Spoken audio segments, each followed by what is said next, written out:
Hi friends, welcome to doctor lover. ரொம்ப நாள் கழிச்சு நான் வந்து வீடியோ போட வந்திருக்கேன்னு தெரியுது.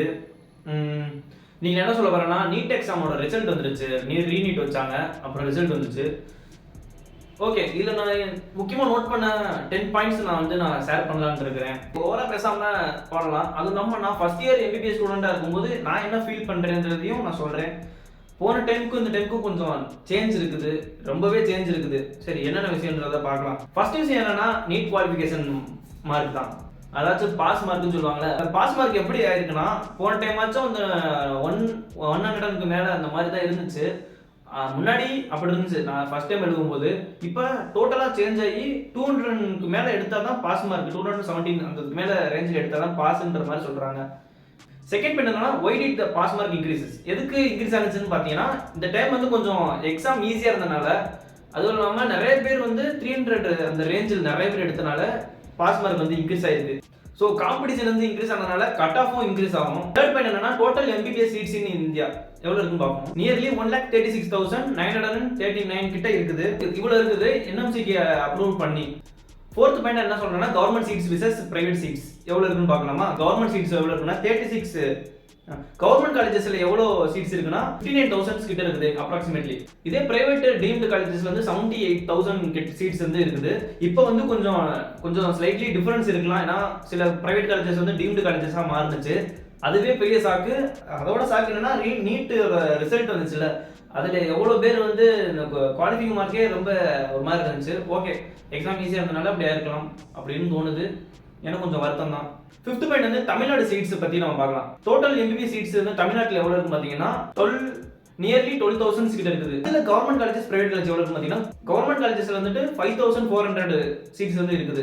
இதே பிரைவேட் டீம்டு காலேஜஸ்ல வந்துட்டு அதோட கொஞ்சம் அதிகமாக 6,000க்கு மேலே தான் இருக்குது. சிக்ஸ்த் பாயிண்ட் என்ன சொல்றேன்னா, எத்தனை ஸ்டூடெண்ட்ஸ் வந்து குவாலிஃபைட் இருக்காங்க பார்த்தீங்கன்னா 11.1 lakhs கிட்ட வந்து குவாலிஃபை இருக்காங்க. செவன்த் பாயிண்ட் என்ன, கவுன்சிலிங் ப்ராசஸ் என்னன்னா 15% வந்து ஆல் இந்தியா கோட்டா மூலியமா நடக்கும். 85% வந்து ஸ்டேட் கோட்டா மூலியமா நடக்கும். எய்த் பாயிண்ட் என்னன்னா, இதான் கொஞ்சம் ஒரு வருத்தமான விஷயம். Qualified NEET it's not equal to getting MBBS seat. ஏன் அப்படி சொல்றேன்னா, எலிஜிபிள் மார்க்ஸ் இருந்தாலே நமக்கு வந்து சீட்ஸ் வந்து கிடைக்கும், அதுதான் உண்மை. ஆனால் இந்த டைம் என்னன்னா, கொஞ்சம் காம்படிஷன், ரிசர்வேஷன், அப்புறம் காலேஜில் வந்து நம்பர் ஆஃப் சீட்ஸ் இதெல்லாம் வந்துட்டு இருக்கும்போது நமக்கு வந்து மார்க் என்ன தான் எடுத்திருந்தாலும், போன டைம் வந்து அப்படி இருந்துச்சு. இந்த டைம் வந்து கொஞ்சம் மார்க் எடுத்திருந்தாலும் ஓரளவு எடுத்திருக்கோம், அப்படி இருந்தாலும் நமக்கு வந்து சீட்ஸ் வந்து கிடைக்காது. ஏன்னா நம்பர் ஆஃப் சீட்ஸ் வந்து இந்த டைம் வந்து கொஞ்சம் கம்மியாக இருக்குது. அது காரணம் டீம்டு காலேஜாக மாறினுச்சு. இந்த மாதிரி சில கவர்மெண்ட் கோட்டா சீட்ஸ்லாம் வந்து கம்மியாகிடுச்சுல. ஓகே, அதனால தான் சொல்கிறேன். நைன்த் பாயிண்ட் என்ன சொல்கிறேன்னா, கவர்மெண்ட் காலேஜோட காம்படிஷன், கவர்மெண்ட் எம்பிபிஎஸ் காம்படிஷன் வந்து எவ்வளோ இருக்கு பார்த்தீங்கன்னா, காம்படிஷன்ஸ் அதிகமாக இருக்குது. அது இல்லாமல் கட் ஆஃப் வந்து இன்க்ரீஸ் ஆகிருக்குது. போன டைம் விட இந்த டைம் வந்து காம்படிஷன் வந்து அதிகமாக இருக்குன்றதை நான் இங்கே சொல்லணும். அதான் அப்படி தான் சொல்கிறாங்க. 10th பாயிண்ட் என்ன சொல்கிறேன்னா, நெக்ஸ்ட் ஸ்டெப் என்னது, நீட் எக்ஸாம் ரிசல்ட் வந்துருச்சு. அதுக்கப்புறம் என்ன பண்ணணும்னா, நம்ம வந்து கவுன்சிலிங் வந்து அப்ளை பண்ணணும். பார்த்து பண்ணணும். ஃபஸ்ட்டு வந்து ஆல் இந்தியா கோட்டா தான் அப்ளை பண்ணுற மாதிரி இருக்கும்.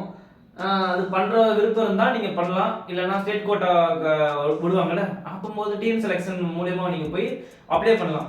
அப்ளை பண்ணும்போது கரெக்டான ஒரு ஆர்டர்லாம் நீங்கள் அப்ளை பண்ணுறது ரொம்ப ரொம்ப நல்லது. உங்கள் மார்க்குக்கு எது கிடைக்கும்ன்றது இன்னும் யாராலையும் கன்ஃபார்ம் பண்ண முடியாது. ஃபர்ஸ்ட் ரவுண்ட் தானே, பார்த்து பொறுமையாக பண்ணுங்கள். பண்ணி எப்படின்னு பாருங்கள். அது வந்து சாய்ஸ் ஃபில்லிங் வந்து கரெக்டாக பண்ணணும். அதுதான் ஒரு இது. சில பேருக்கு வந்து தப்பாகவும் பண்ணலாம். இப்போ இதை பற்றிலாம் ரொம்ப யோசிக்கணும்னா, தேர்ட் ரவுண்ட் வரைய உங்களுக்கு டைம் இருக்குது. எண்டிங்கில் என்ன சொல்கிறாருன்னா, நீட் ரிசல்ட்ஸ் வந்து வந்துருக்கும். சில பேருக்கு ரொம்ப டிசப்பாயின்மெண்ட்டாக இருக்கும், சில பேருக்கு ஜாலியாக இருக்கலாம்.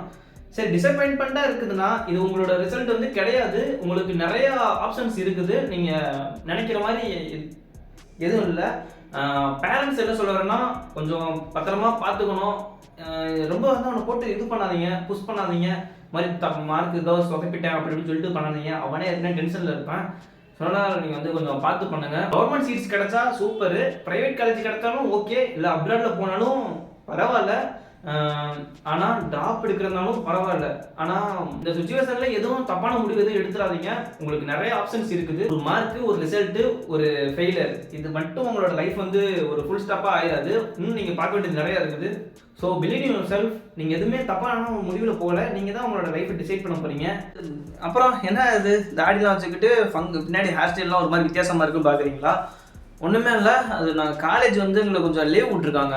அதனால் எக்ஸாமுக்கு வந்து ஒரு ஹாலிடேஸ் கொடுத்துருப்பாங்களே, அது மாதிரி லீவில் இருக்கும்போது நான் பண்ணிக்கிறது. இப்படி வச்சுட்டு போனோம்னா நம்ம காலேஜ்லேருந்து அலோவ் பண்ண மாட்டாங்க. ஸோ எனக்கு இந்த கிளாரிஃபிகேஷன் கொடுக்கணும்னு தோணுச்சு, அதனால் கொடுக்குறேன்.